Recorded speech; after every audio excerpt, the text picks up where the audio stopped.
Hi everyone. ఈరోజు నేను pasta prepare చేస్తున్నాను. యాక్చువల్గా పాస్తా చేయడానికి రీజన్ ఏంటంటే, నేను నా కొలీగ్ని నీ బ్రేక్ఫాస్ట్ ఏంటి అని అడిగాను. తను పాస్తా అని చెప్పింది. పాస్తా అసలు చాలామంది పాస్తా పాస్తా అంటున్నారు. అసలు పాస్తా ఎట్లా చేస్తారు, నేను ఎప్పుడు ట్రై చేయలేదు ఇంతకుముందు. సో నాకు పాస్తా ఎలా చేస్తారు, ఎట్లుంటుందని తెలీదు. సో ఈరోజు చేద్దాం అనుకుంటున్నాను.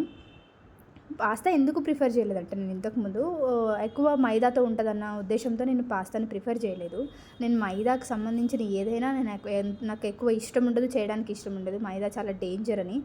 సో నేను చేయదలుచుకోలేదు. ఈరోజు ట్రై చేద్దాము అని. ఇప్పుడు గోధుమ పిండితో వచ్చిన పాస్తా, మ్యాగీ కూడా వస్తున్నాయి. సో నేను గోధుమ పిండితో వచ్చిన పాస్తాని తీసుకున్నాను.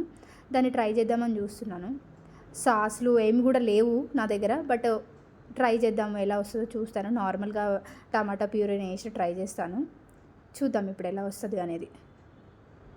Subscribe and like for more videos.